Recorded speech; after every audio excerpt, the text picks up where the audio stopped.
बच्चों, आज के इस वीडियो में सभी का स्वागत करती हूँ। और इससे पहले हम लोगों ने शुरू किया था एकादशः पाठः समवायो हि दुर्जय। तो एकादशः पाठः में हम लोगों ने इस कहानी के माध्यम से ये जाना था कि किस तरह से चटका यानी चिड़िया, काष्ठकूट और मेघनाद नाम का मेढक और वीड़ा रवा नाम की मक्खी और ये सारे मिलकर किस तरह से एक बड़े से जीव को जो है अपना बदला लेते हैं उससे, उस चिड़िया के लिए। तो इसका यहाँ पे वर्णन किया गया था और उसके माध्यम से ये सीख मिलती है कि अनेक निर्बलों के समूह को जीतना कठिन होता है। और उसके बाद हम लोगों ने अभ्यास में दिए गए प्रश्नों को किया था, जिसमें से कि 3 प्रश्न हम लोग उस दिन किए थे। अभ्यास में पेज नंबर 63 पर दिया हुआ है। सभी बच्चे अपनी रुचिरा द्वितीय भाग का निकाल लेंगे, पेज नंबर 63।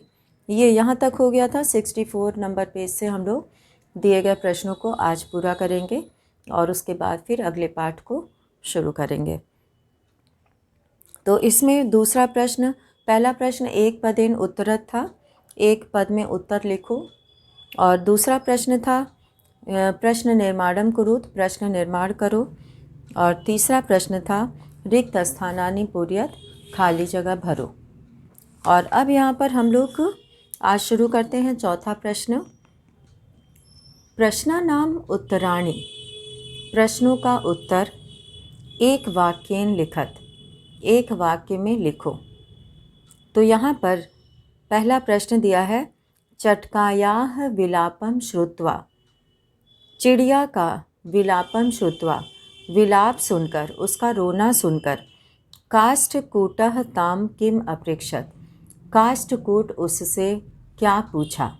ताम मतलब उससे, किम अपृक्षत क्या पूछा।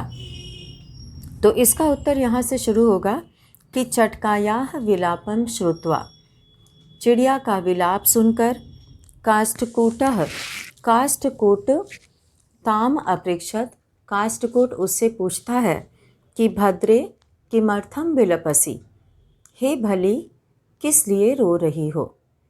तो क्वेश्चन मार्क रहता है यहाँ पर, प्रश्नवाचक चिन्ह है कि किस लिए रो रही हो, ये काष्ठकूट उससे पूछता है। इति, इति मतलब ऐसा। अब ख है, इसमें प्रश्न दिया हुआ है कि चटकायाः काष्ठकूटस्य, चिड़िया का काष्ठकूटस्य च, और काष्ठकूट का, काष्ठकूट जो पक्षी था और चिड़िया, इन दोनों की वार्तां श्रुत्वा, वार्ता सुनकर, वार्ता कहते हैं बातचीत को, वार्तां, वार्तां का अर्थ होता है बातचीत को। श्रुत्वा, श्रुत्वा का अर्थ होता है सुनकर। मक्षिका किम अवदत, मक्खी क्या बोली।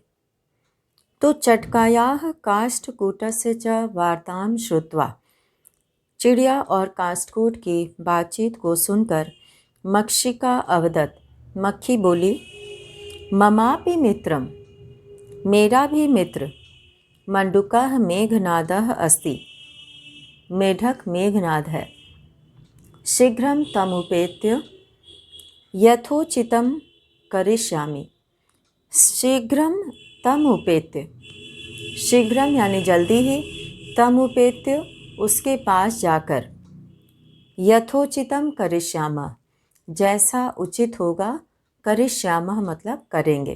तो ऐसा जो है वो मक्खी बोलती है कि चटकायाः काष्ठकूटस्य च वार्तां श्रुत्वा मक्षिका अवदत् ममापि मित्रं मंडूकः मेघनादः अस्ति, शीघ्रं तमुपेत्य यथोचितं करिष्यामः। तो जैसा उचित होगा वैसा करेंगे। ग है मेघनादः मक्षिकां किम अवदत्, मेघनाद मक्षिका को क्या बोला? तो मेघनाद मक्खी को बोला कि यथा अहम कथयामि तथा कुरुतम, जैसा मैं कहूँ वैसा करो। तो इस तरह से हे मक्षिके, यथा मेघनाद कहता है यथा अहम कथयामि तथा कुरुतम। अब है चटका काष्ठकूटम किम अवदत्। चिड़िया काष्ठकूट से क्या बोली? तो चिड़िया जो है काष्ठकूट को बोली चटका अवदत्। यहाँ पे चटका काष्ठकूटम अवदत्। चिड़िया जब वो पूछता है कि तुम क्यों रो रही हो, तो वो चिड़िया उसका उत्तर देती है चटका काष्ठकूटम अवदत् कि दुष्टे नैकेन, एक दुष्ट हाथी ने, गजेन मतलब हाथी के द्वारा, मम संततिः नाशिता। एकेन दुष्टे नैकेन गजः, एकेन मतलब एक, दुष्टेन मतलब दुष्ट, गजेन हाथी के द्वारा, मम संततिः नाशिता, मेरी संतान को नष्ट किया गया है। एक हाथी ने मेरी संतान को नष्ट कर दिया है। तस्य गजस्य वधेनैव मम दुखम अपसरेत। तस्य गजस्य वधेनैव, उस हाथी का, वधेनैव वध करके ही, मम दुखम अपसरेत, मेरा दुख दूर होगा। ततः काष्ठकूटः, तब काष्ठकूट ताम वीरारवा नाम्न्याः मक्षिकायाः समीपम अनयत। तो इस तरह से वो चिड़िया बोलती है कि एकेन दुष्टेन गजेन मम संततिः नाशिता, तस्य गजस्य वधेनैव मम दुखम अपसरेत। तो उसे मारकर ही मेरा दुख दूर होगा। और यहाँ पे अब 5वां प्रश्न है कि उदाहरणम अनुसृत्य, उदाहरण के अनुसार, रिक्त स्थानानि पूरयत, खाली जगह भरो। तो यहाँ पे क है, पुरुषः वचनम, द्विवचनम, बहुवचनम, और यथा। यहाँ पे क, ख और ग, इन तीनों ही प्रश्नों में पहला जो यहाँ पे यथा यानी कि एक उदाहरण देकर समझाया गया है, और इस उदाहरण को देखकर बाकी भी किया जा सकता है। तो इसमें क में जो है पहले दिया हुआ है प्रथम पुरुष। प्रथम पुरुष, यहाँ पे तीनों ही प्रथम पुरुष का उदाहरण है। तो प्रथम पुरुष का यहाँ पे एक वचन में है पठिष्यति, लिट लकार है ये भविष्यतवाचक। तो लिट लकार भविष्यतवाचक में यहाँ पर प्रयोग दिखाया गया है पठ धातु का, और पठ का अर्थ होता है पढ़ना।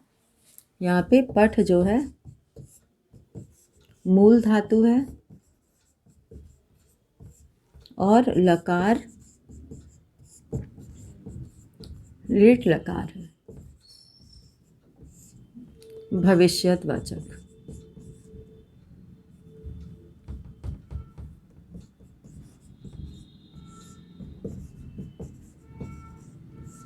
यहाँ पे लिट लकार भविष्यतवाचक होता है, ये लिट लकार का प्रयोग। तो इस तरह से मूल धातु इसमें पठ है, और इसी के आधार पे दूसरी धातुओं से भी रूप बनाना है। तो यहाँ पर सबसे पहला जो उदाहरण दिया है, एक वचन में पठिष्यति, द्विवचन में पठिष्यतः, और बहुवचन में पठिष्यन्ति। प्रथम पुरुषः, यहाँ पे एक वचन और बहुवचन दोनों खाली जगह है, और वहाँ पे क्या होगा ये हमें उदाहरण देखकर करना है। तो जैसे यहाँ पे द्विवचन लिखा हुआ है पतिष्यतः, वहाँ पर पठ धातु से पठिष्यतः बना है। यहाँ पे पत धातु से, पत का अर्थ होता है गिरना, पत का अर्थ होता है गिरना। जैसे पठ का अर्थ होता है पढ़ना, वैसे ही पत का अर्थ होता है गिरना। तो यहाँ पे पतिष्यतः है, तो एक वचन में पतिष्यति हो जाएगा, पतिष्यति। तो पतिष्यति, पतिष्यतः। अब पति वहाँ पे पठिष्यन्ति है उदाहरण में, तो यहाँ पतिष्यन्ति हो जाएगा। तो इस तरह से प्रथम पुरुष में पठ धातु से, पठ धातु से पठिष्यति, पठिष्यतः, पठिष्यन्ति रूप बना है।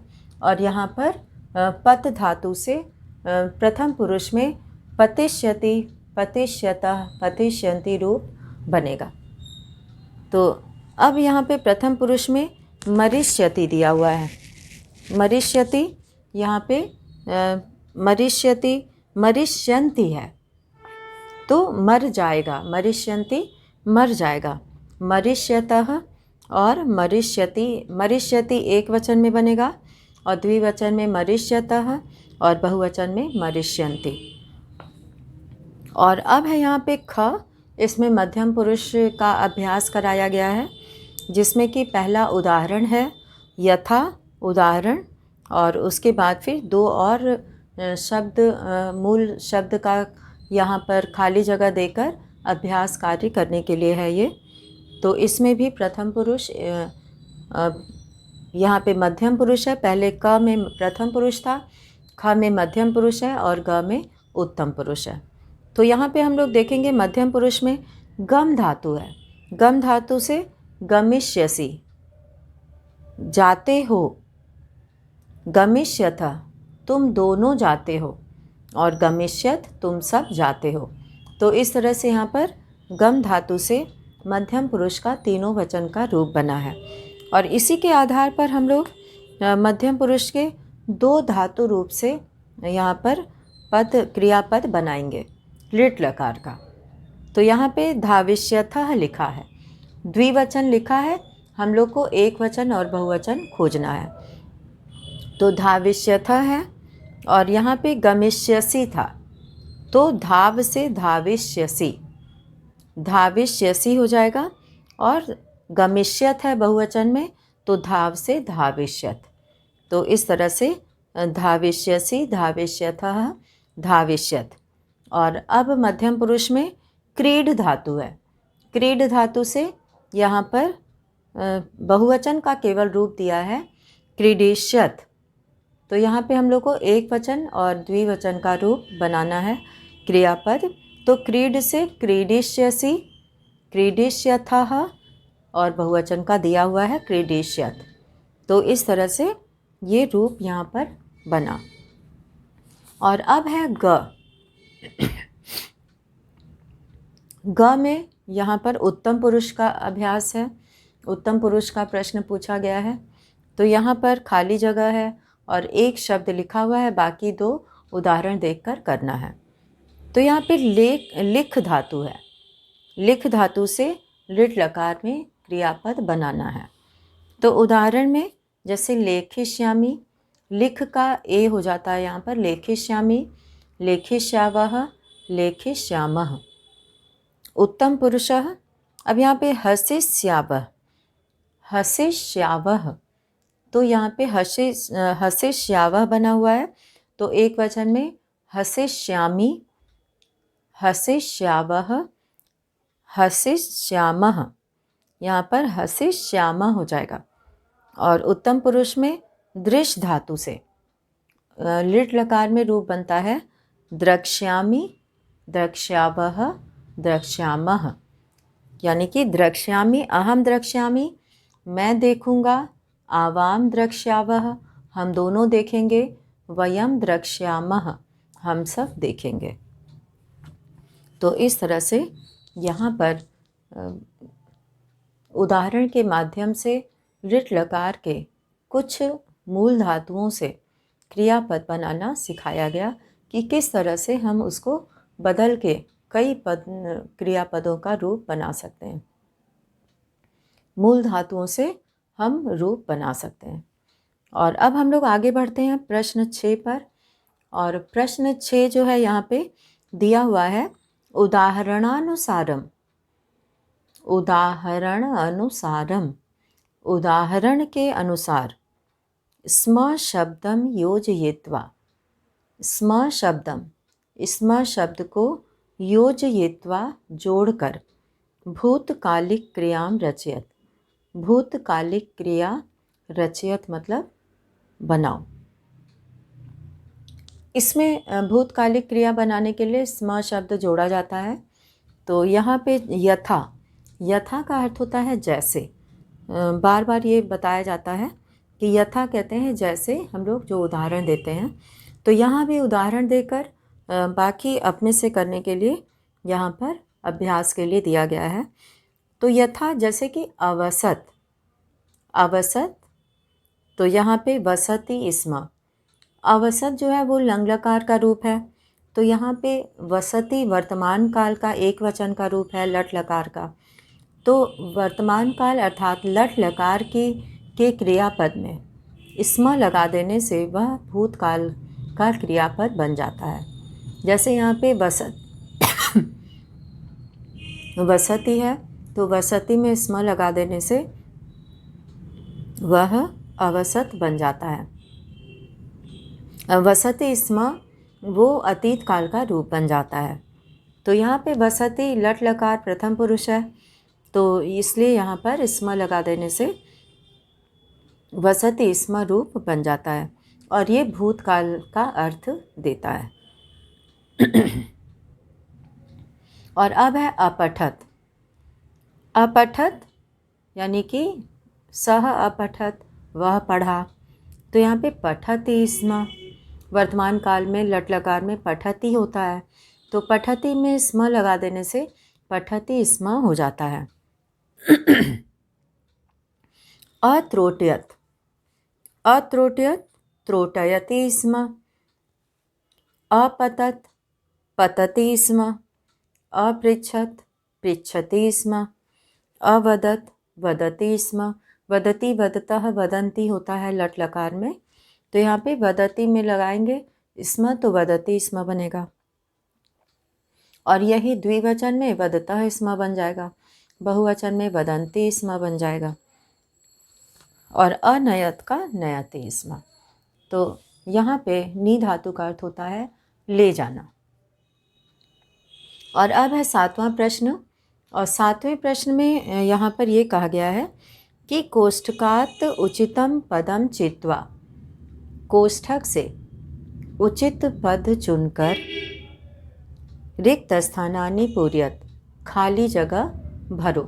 तो कोष्ठक से उचित पद चुनकर रिक्त स्थानानि पूर्यत अर्थात खाली जगह भरो। तो यहाँ पर क में दिया हुआ है कि बालिका मधुरम गायति।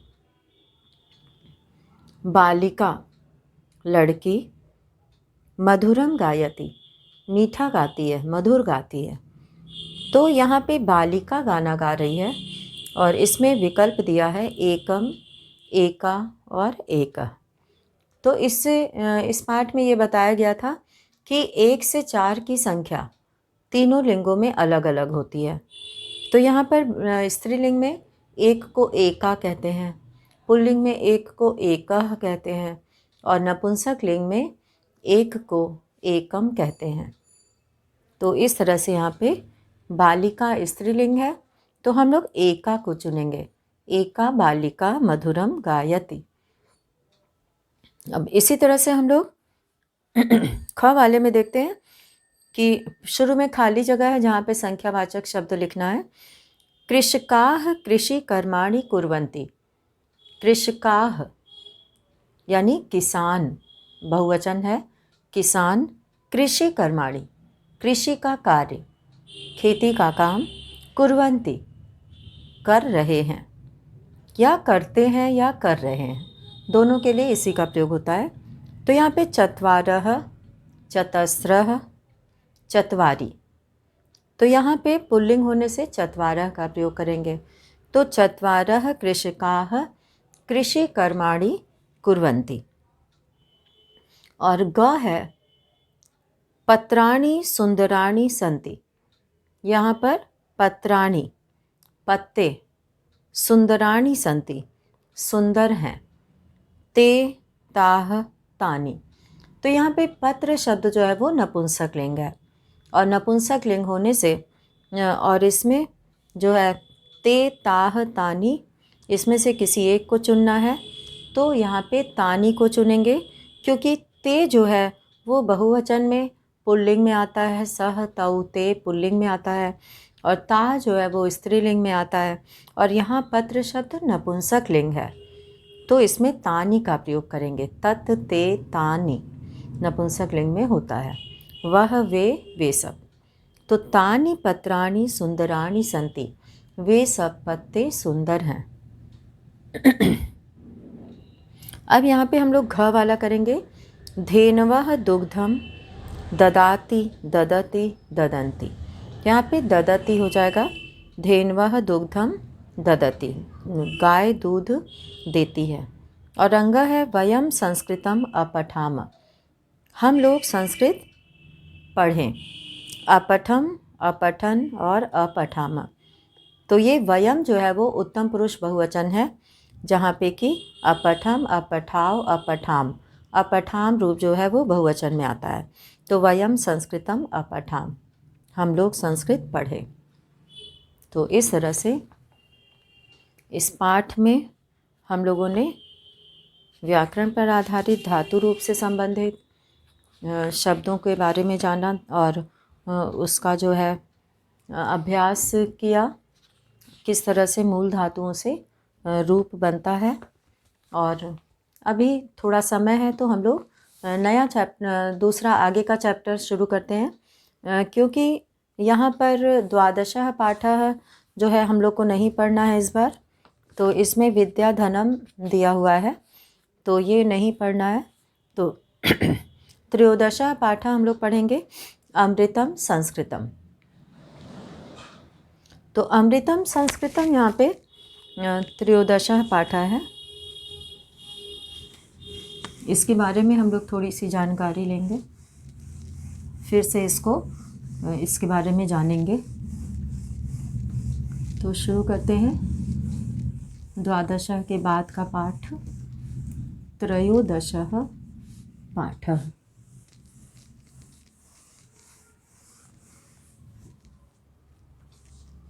त्रयोदशः पाठः।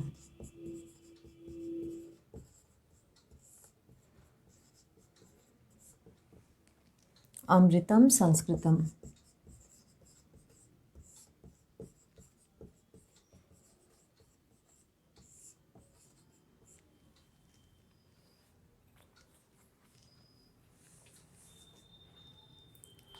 तो इसके बारे में हम लोग यहाँ पर पढ़ेंगे, और इसमें जो है हम लोग सबसे पहले देखेंगे कि अमृतम संस्कृतम का अर्थ होता है संस्कृत अमृत है। जिस तरह से अमृत बहुत ही जो है महत्वपूर्ण होता है, बहुत ही मूल्यवान होता है, वैसे ही ये संस्कृत भाषा भी जो है वो अमूल्य धरोहर है। तो इसलिए संस्कृत को अमृत कहा गया है। इसमें इकारांत स्त्रीलिंग के शब्दों का प्रयोग है, और इसका हम लोग पहला अनुच्छेद शुरू करते हैं, जिसमें इस भाषा की प्राचीनता के बारे में बताया गया है। तो विश्वस्य उपलब्धासु, विश्वस्य विश्व के, उपलब्धासु उपलब्ध यानी कि विश्व में पाए जाने वाले, विश्व में उपलब्ध यानी कि जितनी भी भाषाएं बोली जाती हैं, भाषासु भाषाओं में, विश्व में उपलब्ध भाषासु भाषाओं में संस्कृत भाषा प्राचीनतमा भाषा अस्ति। संस्कृत भाषा प्राचीनतमा सबसे प्राचीन भाषास्ति भाषा है। तो विश्व की भाषाओं में पाई जाने वाली भाषाओं में संस्कृत भाषा सबसे प्राचीन भाषा है। भाषेयम, भाषेयम यह भाषा अनेकाशाम, अनेक भाषाओं की, भाषेयम यह भाषा अनेकाशाम भाषाणाम, अनेक भाषाओं की जननी मता, जननी मानी गई है। यानी कि संस्कृत भाषा से अनेक भाषाएं निकली हुई हैं। प्राचीनयोः ज्ञान विज्ञानयोः निधि। प्राचीन यानी कि प्राचीन काल में पाए जाने वाले ज्ञान विज्ञानयों, ज्ञान और विज्ञान का निधि मतलब खजाना, अस्याम सुरक्षितः, इसी में सुरक्षित है। यानी कि संस्कृत भाषा में ही ज्ञान विज्ञान का खजाना सुरक्षित है। संस्कृतस्य महत्वं विषये, संस्कृतस्य महत्व विषय, संस्कृत के महत्व के विषय में केनापि कथितम, किसी ने कहा है कि भारतस्य प्रतिष्ठे द्वे, भारत की दो प्रतिष्ठा है, संस्कृतम संस्कृति तथा, संस्कृत और संस्कृति। तो हमारे देश की संस्कृत भाषा और यहाँ की संस्कृति, ये दोनों जो है हमारे देश की प्रतिष्ठा है, भारत देश की प्रतिष्ठा है, हमारे सम्मान का प्रतीक है। अब है आगे दूसरे अनुच्छेद में, इयं भाषा, यह भाषा अतीव वैज्ञानिकी, अतीव मतलब बहुत अधिक, अतीव का अर्थ होता है बहुत अधिक,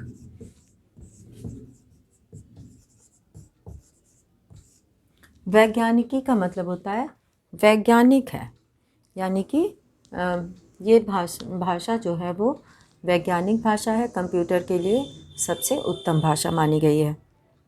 इयं भाषा अतीव वैज्ञानिकी, केचन कथयन्ति, कुछ लोग कहते हैं, यत् मतलब कि संस्कृतमेव, संस्कृत में ही, संगणकस्य कृते सर्वोत्तमा भाषा, संस्कृत ही कंप्यूटर के लिए, संगणक मतलब कंप्यूटर, कृते मतलब के लिए, सर्वोत्तमा भाषा सबसे उत्तम भाषा है। अस्याः वाङ्मयम्, इसके वाङ्मय में, वेदैः पुराणैः नीतिशास्त्रैः चिकित्साशास्त्रादिभिश्च समृद्धम् अस्ति, इसके वाङ्मय में वेद पुराण नीति शास्त्र चिकित्सा शास्त्र आदि से ये समृद्ध है। इसका वाङ्मय यानी कि इसमें जो जो ग्रंथ पाए जाते हैं उसमें अनेक विषयों से संबंधित जो है ग्रंथ हैं, पुस्तकें हैं। कालिदासादीनाम विश्व कवीनाम, कालिदास आदि विश्व कवियों के, काव्य सौंदर्यम, काव्य सौंदर्य अनुपमम, इसका काव्य सौंदर्य अनुपम है अर्थात बहुत ही सुंदर है। कौटिल्य रचितम, कौटिल्य रचित, अर्थशास्त्रम, अर्थशास्त्र जगति प्रसिद्धम अस्ति, संसार में प्रसिद्ध है। गणितशास्त्रे, गणितशास्त्र में, शून्यस्य प्रतिपादनम, शून्य का प्रतिपादन, सर्वप्रथमम, सबसे पहले, सर्वप्रथमम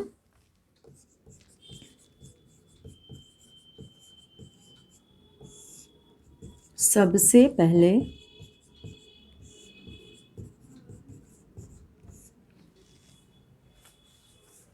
सर्वप्रथमम सबसे पहले, आर्यभट्टः अकरोत्, आर्यभट्ट ने किया। चिकित्सा शास्त्रे, चिकित्सा शास्त्र में, चरक सुश्रुतयोः, चरक और सुश्रुत इन दोनों का योगदानम, योगदान विश्व प्रसिद्धम, विश्व में प्रसिद्ध है। संस्कृते यानी अन्यानि शास्त्राणि विद्यन्ते, संस्कृत में यानी अन्यानि शास्त्राणि विद्यन्ते, जो जो दूसरे, संस्कृत में यानी अन्यानि, जो दूसरे, शास्त्राणि विद्यन्ते शास्त्र विद्यमान हैं, तेषु, तेषु मतलब उनमें, तेषु ये सप्तमी विभक्ति बहुवचन है, उनमें, वास्तुशास्त्रम, वास्तुशास्त्र रसायन शास्त्रम, रसायन शास्त्र, खगोल विज्ञानम, खगोल विज्ञान, ज्योतिष शास्त्रम, ज्योतिष शास्त्र, विमान शास्त्रम यानी कि वायुयान से संबंधित शास्त्र, इत्यादि उल्लेखनीयानि, इत्यादि उल्लेखनीय हैं। तो यहाँ पर ये बताया गया है कि संस्कृत में जो है वेद, पुराण, उपनिषद, ये सारी चीज़ें तो हैं ही, ये सभी का वर्णन मिलता है और सभी इसे जानते हैं, लेकिन इसमें जो है जो दूसरे विषयों से संबंधित जो ज्ञान प्राप्त होता है और इसमें जो दूसरे अन्य शास्त्र हैं उसमें जो है वास्तुशास्त्र, रसायन और खगोल और वायुयान से संबंधित विमान शास्त्र और ज्योतिष, खगोल विज्ञान यानी अंतरिक्ष से संबंधित, इन सभी के बारे में इसमें ज्ञान प्राप्त होता है। तो इस तरह से हम देखते हैं कि संस्कृत भाषा बहुत ही समृद्ध भाषा है और बहुत सारे विषयों पर उसमें जो है ज्ञान की बातें लिखी गई हैं जो आज भी महत्वपूर्ण हैं।